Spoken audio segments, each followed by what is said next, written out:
अनाथ लड़की। हिंदी स्टोरी। मुंशी प्रेमचंद। सेठ पुरुषोत्तम दास पूना की सरस्वती पाठशाला का मुआयना करने के बाद बाहर निकले तो एक लड़की ने दौड़कर उनका दामन पकड़ लिया। सेठ जी रुक गए और मोहब्बत से उसकी तरफ देखकर पूछा, क्या नाम है? लड़की ने जवाब दिया, रोहिणी। सेठ जी ने उसे गोद में उठा लिया और बोले, तुम्हें कुछ इनाम मिला?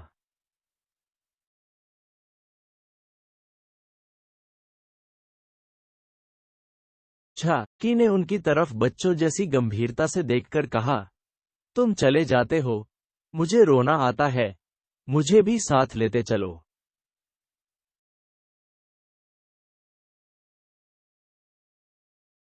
मिला। सेठ जी ने हंसकर कहा, मुझे बड़ी दूर जाना है, तुम कैसे चालोगी? रोहिणी ने प्यार से उनकी गर्दन में हाथ डाल दिए और बोली, जहां तुम जाओगे वहीं मैं भी चलूंगी। मैं तुम्हारी बेटी होंगी। मदरसे के अफसर ने आगे बढ़कर कहा, इसका बाप साल भर हुआ नहीं रहा। माँ कपड़े सीती है, बड़ी मुश्किल से गुजर होती है। सेठ जी के स्वभाव में करुणा बहुत थी। ये सुनकर उनकी आंखें भर आईं। उस भोली प्रार्थना में वह दर्द था जो पत्थर से दिल को पिघला सकता है। बेकसी और यतीमी को इससे ज्यादा दर्दनाक ढंग से जाहिर करना नामुमकिन था। उन्होंने सोचा, इस नन्हे से दिल में न जाने क्या अरमान होंगे। और लड़कियों अपने खिलौने दिखाकर कहती होंगी, यह मेरे बाप ने दिया है। वह अपने बाप के साथ मदरसे आती होंगी, उसके साथ मेलों में जाती होंगी और उनकी दिलचस्पियों का जिक्र करती होंगी। ये सब बातें सुन सुनकर इस भोली लड़की को भी ख्वाहिश होती होगी कि मेरे बाप होता। माँ की मोहब्बत में गहराई और आत्मिकता होती है जिसे बच्चे समझ नहीं सकते। बाप की मोहब्बत में खुशी और चाव होता है जिसे बच्चे खूब समझते हैं। सेठ जी ने रोहिणी को प्यार से गले लगा लिया और बोले, अच्छा, मैं तुम्हें अपनी बेटी बनाऊंगा, लेकिन खूब जी लगाकर पढ़ना। अब छुट्टी का वक्त आ गया है, मेरे साथ आओ, तुम्हारे घर पहुंचा दूं। ये कहकर उन्होंने रोहिणी को अपनी मोटर कार में बिठा लिया। रोहिणी ने बड़े इत्मीनान और गर्व से अपनी सहेलियों की तरफ देखा। उसकी बड़ी बड़ी आंखें खुशी से चमक रही थी और चेहरा चौदनी रात की तरह खिला हुआ था। सेठ ने रोहिणी को बाजार की खूब सैर कराई और कुछ उसकी पसंद से, कुछ अपनी पसंद से बहुत सी चीजें खरीदी। यहां तक कि रोहिणी बातें करते करते कुछ थक सी गई और खामोश हो गई। उसने इतनी चीजें देखी और इतनी बातें सुनी कि उसका जी भर गया। शाम होते होते रोहिणी के घर पहुंचे और मोटर कार से उतरकर रोहिणी को अब कुछ आराम मिला। दरवाजा बंद था। उसकी मां किसी ग्राहक के घर कपड़े देने गई थी। रोहिणी ने अपने तोहफों को उल्टना पलटना शुरू किया। खूबसूरत रबड़ के खिलौने, चीनी की गुड़िया जरा दबाने से चू चू करने लगती और रोहिणी यह प्यारा संगीत सुनकर फूली न समाती थी।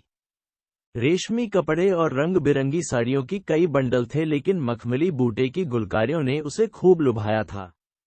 उसे उन चीजों के पाने की जितनी खुशी थी, उससे ज्यादा उन्हें अपनी सहेलियों को दिखाने की बेचैनी थी। सुंदरी के जूते अच्छे सही, लेकिन उनमें ऐसे फूल कहाँ है? ऐसी गुड़िया उसने कभी देखी भी न होंगी। इन ख्यालों से उसके दिल में उमंग भर आई और वह अपनी मोहिनी आवाज में एक गीत गाने लगी। सेठ जी दरवाजे पर खड़े इन पवित्र दृश्य का हार्दिक आनंद उठा रहे थे। इतने में रोहिणी की मां रुक्मिणी कपड़ों की एक पोटली लिए हुए आती दिखाई दी। रोहिणी ने खुशी से पागल होकर एक छलौंग भरी और उसके पैरों से लिपट गई। रुक्मिणी का चेहरा पीला था, आंखों में हसरत और बेकसी छिपी हुई थी। गुप्त चिंता का सजीव चित्र मालूम होती थी, जिसके लिए जिंदगी में कोई सहारा नहीं। मगर रोहिणी को जब उसने गोद में उठाकर प्यार से चूमा, मुजरा देर के लिए उसकी आंखों में उम्मीद और जिंदगी की झलक दिखाई दी। मुरझाया हुआ फूल खिल गया। बोली, आज तो इतनी देर तक कहाँ रही? मैं तुझे ढूंढने पाठशाला गई थी। रोहिणी ने हुमक कर कहा, मैं मोटर कार पर बैठकर बाजार गई थी। वहां से बहुत अच्छी अच्छी चीजें लाई हूं। वह देखो कौन खड़ा है।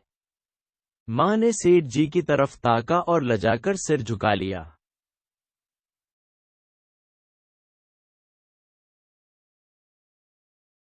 कर बरामदे में पहुंचते ही रोहिणी मां की गोद से उतरकर सेठ जी के पास गई और अपनी मां को यकीन दिलाने के लिए भोलेपन से बोली, क्यों, तुम मेरे बाप हो ना? सेठ जी ने उसे प्यार करके कहा, हाँ, तुम मेरी प्यारी बेटी हो। रोहिणी ने उनसे मोह की तरफ याचना भरी आंखों से देखकर कहा, अब तुम रोज यहीं रहा करोगे? सेठ जी ने उसके बाल सुलझाकर जवाब दिया, मैं यहां रहूंगा तो काम कौन करेगा? मैं कभी कभी तुम्हें देखने आया करूंगा, लेकिन वहां से तुम्हारे लिए अच्छी अच्छी चीजें भेजूंगा। रोहिणी कुछ उदास सी हो गई। इतने में उसकी मां ने मकान का दरवाजा खोला और बड़ी फुर्ती से मैले बिछावन और फटे हुए कपड़े समेट कर कोने में डाल दिए कि कहीं सेठ जी की निगाह उन पर न पड़ जाए। यह स्वाभिमान स्त्रियों की खास अपनी चीज है। रुक्मिणी अब इस सोच में पड़ी थी कि मैं इनकी क्या खातिर तवाजो करूं। उसने सेठ जी का नाम सुना था। उसका पति हमेशा उनकी बढ़ाई किया करता था। वह उनकी दया और उदारता की चर्चाएं अनेकों बार सुन चुकी थी। वह उन्हें अपने मन का देवता समझा करती थी। उसे क्या उम्मीद थी कि कभी उसका घर भी उसके कदमों से रोशन होगा। लेकिन आज जब वह शुभ दिन संयोग से आया तो वह इस काबिल भी नहीं कि उन्हें बैठने के लिए एक मोड़ा दे सके। घर में पान और इलायची भी नहीं। वह अपने आंसुओं को किसी तरह न रोक सकी। आखिर जब अंधेरा हो गया और पास के ठाकुर द्वारे से घंटों और नगाड़ों की आवाजें आने लगी तो उन्होंने जरा ऊंची आवाज में कहा, बाई जी, अब मैं जाता हूं। मुझे अभी यहां बहुत काम करना है। मेरी रोहिणी को कोई तकलीफ न हो। मुझे जब मौका मिलेगा उसे देखने आऊंगा। उसके पालने पोसने का काम मेरा है और मैं उसे बहुत खुशी से पूरा करूंगा। उसके लिए अब तुम कोई फिक्र मत करो। मैंने उसका वजीफा बांध दिया है और यह उसकी पहली किस्त है। ये कहकर उन्होंने अपना खूबसूरत बटुआ निकाला और रुक्मिणी के सामने रख दिया। गरीब औरत की आंखें में आंसू जारी थे। उसका जी बरबस चाहता था कि उसके पैरों को पकड़कर खूब रोए। आज बहुत दिनों के बाद एक सच्चे हमदर्द की आवाज उसके मन में आई थी। जब सेठ जी चले तो उसने दोनों हाथों से प्रणाम किया। उसके हृदय की गहराइयों से प्रार्थना निकली, आपने एक बेबस पर दया की है। ईश्वर आपको इसका बदला दे। दूसरे दिन रोहिणी पाठशाला गई तो उसकी बौकी सज धज आंखों में खुबी जाती थी। उस्तानियों ने उसे बारी बारी प्यार किया और उसकी सहेलियां उसकी एक एक चीज को आश्चर्य से देखती और ललचाती थी। अच्छे कपड़ों से कुछ स्वाभिमान का अनुभव होता है। आज रोहिणी वह गरीब लड़की न रही जो दूसरों की तरफ विवश नेत्रों से देखा करती थी। आज उसकी एक एक क्रिया से शैशवोचित गर्व और चंचलता टपकती थी और उसकी जबान एक दम के लिए भी न रुकती थी। कभी मोटर की तेजी का जिक्र था, कभी बाजार की दिलचस्पियों का बयान, कभी अपनी गुड़ियों के कुशल मंगल की चर्चा थी और कभी अपने बाप की मोहब्बत की दास्तान। दिल था कि उंगों से भरा हुआ था। 1 महीने बाद सेठ पुरुषोत्तम दास ने रोहिणी के लिए फिर तोहफे और रुपए रवाना किए। बेचारी विधवा को उनकी कृपा से जीविका की चिंता से छुट्टी मिली। वह भी रोहिणी के साथ पाठशाला आती और दोनों माँ बेटियां एक ही दर्जे के साथ साथ पढ़ती। लेकिन रोहिणी का नंबर हमेशा माँ से अव्वल रहा। सेठ जी जब पूना की तरफ से निकलते तो रोहिणी को देखने जरूर आते और उनका आगमन उसकी प्रसन्नता और मनोरंजन के लिए महीनों का सामान इकट्ठा कर देता। इसी तरह कई साल गुजर गए और रोहिणी ने जवानी के सुहाने हरे भरे मैदान में पैर रखा, जबकि बचपन की भोली भाली अदाओं में एक खास मतलब और इरादों का दखल हो जाता है।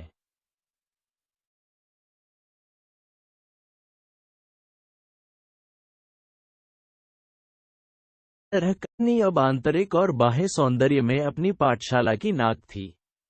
हाव भाव में आकर्षक गंभीरता, बातों में गीत का सा खिंचाव और गीत का सा आत्मिक रस था। कपड़ों में रंगीन सादगी, आंखों में लाज संकोच, विचारों में पवित्रता। जवानी थी मगर घमंड और बनावट और चंचलता से मुक्त। उसमें एक एकाग्रता थी ऊंचे इरादों से पैदा होती है। स्त्रियोचित उत्कर्ष की मंजिलें वह धीरे धीरे तय करती चली जाती थी। सेठ जी के बड़े बेटे नरोत्तम दास कई साल तक अमेरिका और जर्मनी की यूनिवर्सिटियों की खाक छानने के बाद इंजीनियरिंग विभाग में कमाल हासिल करके वापस आए थे। अमेरिका के सबसे प्रतिष्ठित कॉलेज में उन्होंने सम्मान का पद प्राप्त किया था। अमेरिका के अखबार एक हिंदुस्तानी नौजवान की इस शानदार कामयाबी पर चकित थे। उन्हीं का स्वागत करने के लिए बंबई में एक बड़ा जलसा किया गया था। इस उत्सव में शरीक होने के लिए लोग दूर दूर से आए थे। सरस्वती पाठशाला को भी निमंत्रण मिला और रोहिणी को सेठानी जी ने विशेष रूप से आमंत्रित किया। पाठशाला में हफ्तों तैयारियां हुई। रोहिणी को एक दम के लिए भी चैन न था। यह पहला मौका था कि उसने अपने लिए बहुत अच्छे अच्छे कपड़े बनवाए। रंगों के चुनाव में वह मिठास थी, काट छांट में वह फबन जिससे उसकी सुंदरता चमक उठी। सेठानी कौशल्या देवी उसे लेने के लिए रेलवे स्टेशन पर मौजूद थीं। रोहिणी गाड़ी से उतरते ही उनके पैरों की तरफ झुकी, लेकिन उन्होंने उसे छाती से लगा लिया और इस तरह प्यार किया कि जैसे वह उनकी बेटी है। वह उसे बार बार देखती थी और आंखों से गर्व और प्रेम टपक पड़ता था। इस जलसे के लिए ठीक समुंदर के किनारे एक हरे भरे सुहाने मैदान में एक लंबा चौड़ा शामियाना लगाया गया था। एक तरफ आदमियों का समुद्र उमड़ा हुआ था, दूसरी तरफ समुद्र की लहरें उमड़ रही थीं। गोया वह भी इस खुशी में शरीक थीं। जब उपस्थित लोगों ने रोहिणी बाई के आने की खबर सुनी तो हजारों आदमी उसे देखने के लिए खड़े हो गए। यही तो वह लड़की है जिसने अब की शास्त्री की परीक्षा पास की है। जरा उसके दर्शन करने चाहिए। अब भी इस देश की स्त्रियों में ऐसे रतन मौजूद हैं। भोले भाले देश प्रेमियों में इस तरह की बातें होने लगी। शहर की कई प्रतिष्ठित महिलाओं ने आकर रोहिणी को गले लगाया और आपस में उसके सौंदर्य और उसके कपड़ों की चर्चा होने लगी। आखिर मिस्टर पुरुषोत्तम दास तशरीफ लाए। हालांकि वह बड़ा शिष्ट और गंभीर उत्सव था, लेकिन उस वक्त दर्शन की उत्कंठा पागलपन की हद तक जा पहुंची थी। एक भगदड़ सी मच गई। कुर्सियों की कतारें गड़बड़ हो गईं। कोई कुर्सी पर खड़ा हुआ, कोई उसके हथों पर। कुछ मनचले लोगों ने शामियाने की रस्सियां पकड़ी और उन पर जा लटके कई मिनट तक यही तूफान मचा रहा। कहीं कुर्सियां टूटीं, कहीं कुर्सियां उल्टीं, कोई किसी के ऊपर गिरा, कोई नीचे। ज्यादा तेज लोगों में धौल धप्पा होने लगा। तब बीन की सुहानी आवाजें आने लगीं। रोहिणी ने अपनी मंडली के साथ देश प्रेम में डूबा हुआ गीत शुरू किया।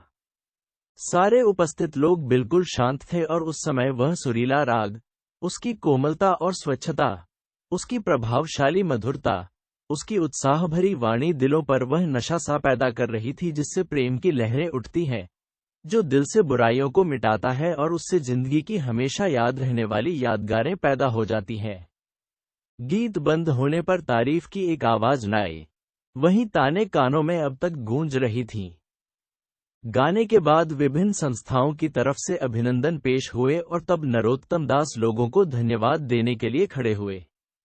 लेकिन उनके भाषण से लोगों को थोड़ी निराशा हुई। यो दोस्तों की मंडली में उनकी वक्तृता के आवेग और प्रवाह की कोई सीमा न थी, लेकिन सार्वजनिक सभा के सामने खड़े होते ही शब्द और विचार दोनों ही उनसे बेवफाई कर जाते थे।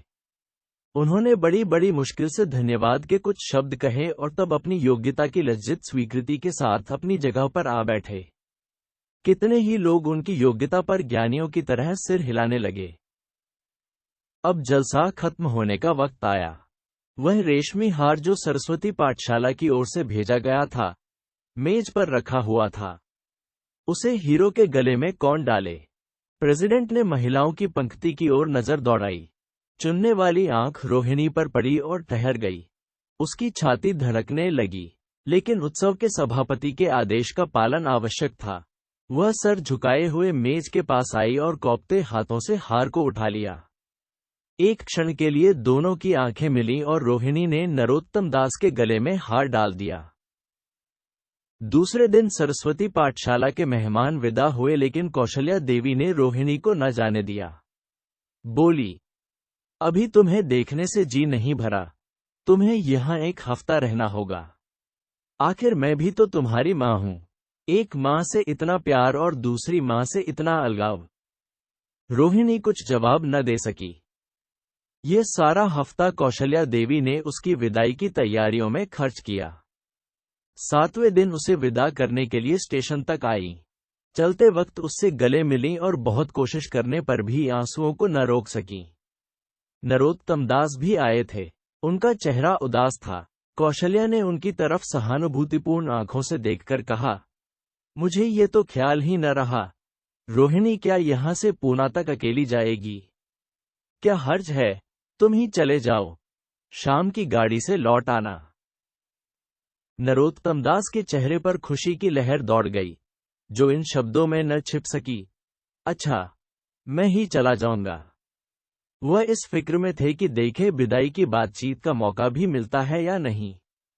अब वह खूब जी भरकर अपना दर्दे दिल सुनाएंगे और मुमकिन हुआ तो उस लाज संकोच को, जो उदासीनता के पर्दे में छिपी हुई है, मिटा देंगे।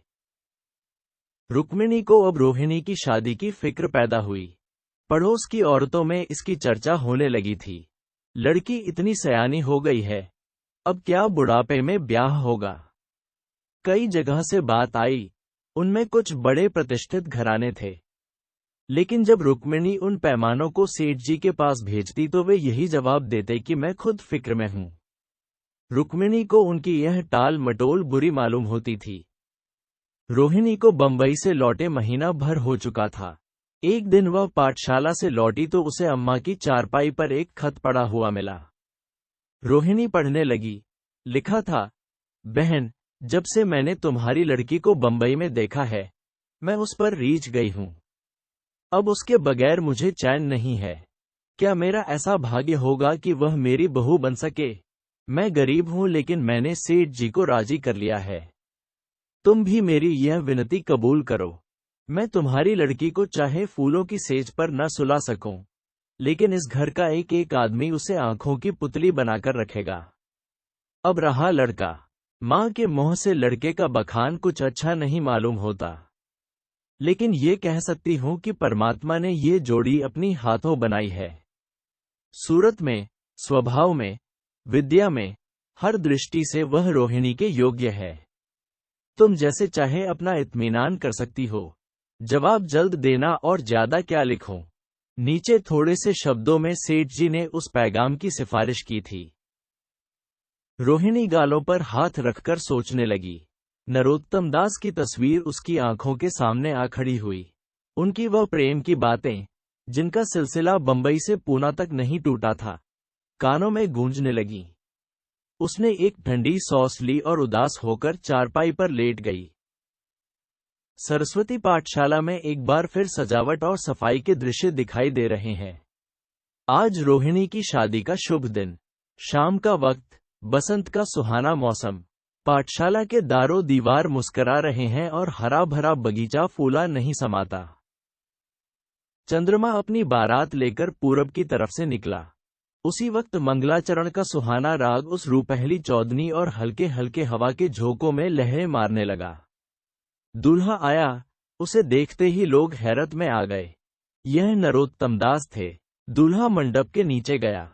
रोहिणी की मां अपने को रोक न सकी। उसी वक्त जाकर सेठ जी के पैर पर गिर पड़ी। रोहिणी की आंखों से प्रेम और आनंद के आंसू बहने लगे। मंडप के नीचे हवन कुंड बना था। हवन शुरू हुआ। खुशबू की लपेटें हवा में उठी और सारा मैदान महक गया। लोगों के दिलो दिमाग में ताजगी की उमंग पैदा हुई। फिर संस्कार की बारी आई। दूल्हा और दुल्हन ने आपस में हमदर्दी, जिम्मेदारी और वफादारी के पवित्र शब्द अपनी जबानों से कहे। विवाह की वह मुबारक जंजीर गले में पड़ी जिसमें वजन है, सख्ती है, पाबंदियां हैं, लेकिन वजन के साथ सुख और पाबंदियों के साथ विश्वास है। दोनों दिलों में उस वक्त एक नई, बलवान, आत्मिक शक्ति की अनुभूति हो रही थी। जब शादी की रस्में खत्म हो गईं तो नाच गाने की मजलिस का दौर आया। मोहक गीत गूंजने लगे। सेठ जी थककर चूर हो गए थे। जरा दम लेने के लिए बागीचे में जाकर एक बेंच पर बैठ गए। ठंडी ठंडी हवा आ रही थी। एक नशा सा पैदा करने वाली शांति चारों तरफ छाई हुई थी। उसी वक्त रोहिणी उनके पास आई और उनके पैरों से लिपट गई। सेठ जी ने उसे उठाकर गले से लगा लिया और हंसकर बोले, क्यों, अब तो तुम मेरी अपनी बेटी हो गई।